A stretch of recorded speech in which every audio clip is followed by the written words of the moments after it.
اعوذ باللہ من الشیطان الرجیم بسم اللہ الرحمن الرحیم۔ نمبر 2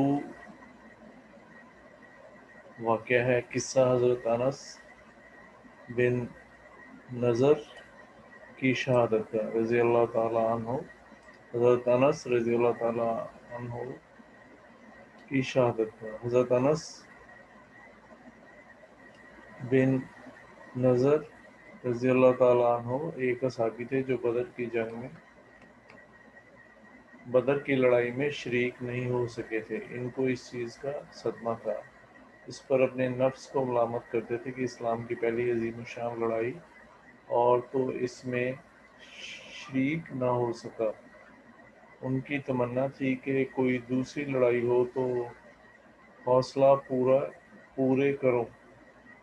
اتفاق سے احد کی لڑائی پیش آ گئی جس میں یہ بڑی بہادری اور دلیری سے شریک ہوئے۔ احد کی لڑائی میں اول تو وہ مسلمانوں کو فتح ہوئی، مگر آخر میں ایک غلطی کی وجہ سے مسلمانوں کو شکست ہوئی۔ وہ غلطی یہ تھی، حضور اکرم صلی اللہ علیہ وآلہ وسلم نے کچھ آدمیوں کو ایک خاص جگہ مقرر فرمایا تھا کہ تم لوگ جب تک میں نہ کہوں اس جگہ سے نہ ہٹنا، کہ وہاں سے دشمن کے حملہ کرنے کا اندیشہ تھا۔ جب مسلمانوں کو شروع میں فتح ہوئی تو کافروں کو بھاگتا ہوا دیکھ کر یہ لوگ بھی اپنی جگہ سے یہ سمجھ کر ہٹ گئے کہ اب جنگ ختم ہو گئی، اس لیے بھاگتے ہوئے کافروں کا پیچھا کیا جائے اور غنیمت کا مال حاصل کیا جائے۔ اس جماعت کے سردار نے منع بھی کیا کہ حضور صلی اللہ علیہ وسلم کی ممانعت تھی کہ تم یہاں سے نہ ہٹو، مگر ان لوگوں نے یہ سمجھ کر حضور صلی اللہ علیہ وسلم کا ارشاد صرف لڑائی کے واسطے تھا، وہاں سے ہٹ کر میدان میں پہنچ گئے۔ بھاگتے ہوئے کافروں نے اس جگہ کو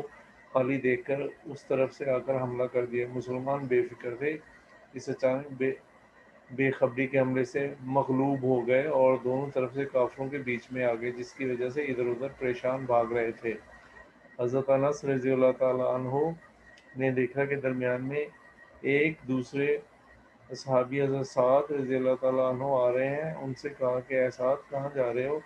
خدا کی قسم، جنت کی خوشبو احد کے پہاڑوں سے آ رہی ہے۔ یہ کہہ کر تلوار تو ہاتھ میں تھی ہی کافروں کے ہجوم میں گھس گئے اور اتنے شہید نہیں ہو گئے، واپس نہیں آئے۔ شہادت کے بعد ان کے بدن کو دیکھا گیا تو چھنی ہو گیا تھا اور 80